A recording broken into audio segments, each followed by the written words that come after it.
जैसा कि हमने पिछली वीडियो में आपको बताया कि ज्योतिष का अर्थ क्या है, ज्योतिष को कैसे सीख सकते हैं। अब हम बता रहे हैं जो आपको कि पंचांग मुख्यतः 5 भागों से मिलकर पंचांग की रचना हुई है। और ज्योतिष के लिए, जिसको ज्योतिष सीखनी है, ज्योतिष का अर्थ समझना है, तो पंचांग का आना अति आवश्यक है। उसको पंचांग देखना आना चाहिए सबसे पहले। तो आज हम जो शुरू कर रहे हैं वो है पंचांग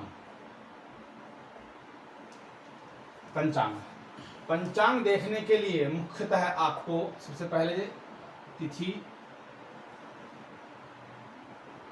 वार, नक्षत्र, योग और करण, मुख्यतः आपको इनके विषय में पता होना चाहिए। तिथि, वार, नक्षत्र, योग और करण।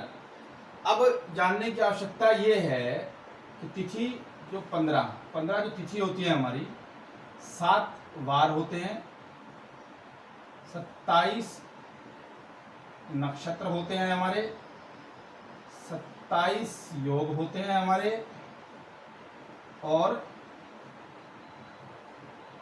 11 हमारे कर्ण होते हैं। तो ये चीजें भी हमें याद होनी चाहिए। 27 नक्षत्र, एक नक्षत्र 4 चरण होते हैं। एक नक्षत्र के 4 चरण होते हैं। योग और करण, वार और तिथि। अब तिथि जानने के लिए हमें क्या है, एक महीने में 2 पक्ष होते हैं। 2 पक्ष होते हैं एक महीने में, शुक्ल पक्ष और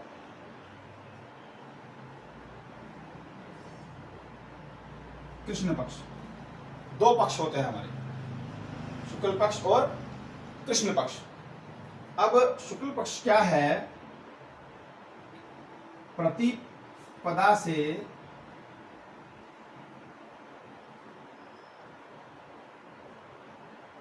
पूर्णिमा तक और प्रतिपदा से अमावस्या तक, यानी कि अमावस्या से लेकर, जब अमावस्या के बाद जो प्रतिपदा आएगी उसके बाद जो है वो शुक्ल पक्ष प्रारंभ होगा, और पूर्णिमा के बाद जो प्रतिपदा आएगी वहां पे कृष्ण पक्ष शुरू होगा।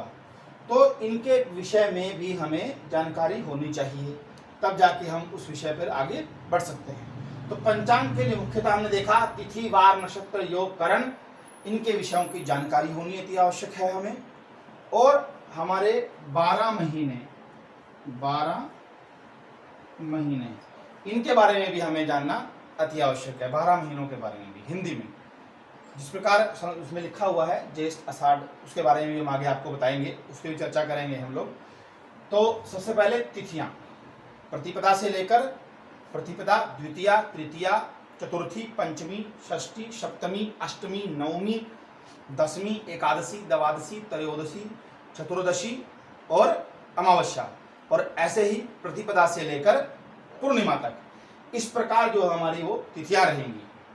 और वार, 7 वार जो हैं, रविवार, सोमवार, मंगलवार, बुधवार, बृहस्पतिवार, शुक्रवार, शनिवार, इस प्रकार हमारे वार। और 27 नक्षत्र, इनके विषय में आपको पूर्णतः हर उस पर बताया जाएगा। तो इसके लिए आपको सबसे पहले इन चीज़ों को याद करना अति आवश्यक है। इन चीज़ों को याद हम करेंगे तो हमारा जो पंचांग देखने का जो एक तरीका है वो जल्दी से हमारी समझ में आएगा। नमस्कार।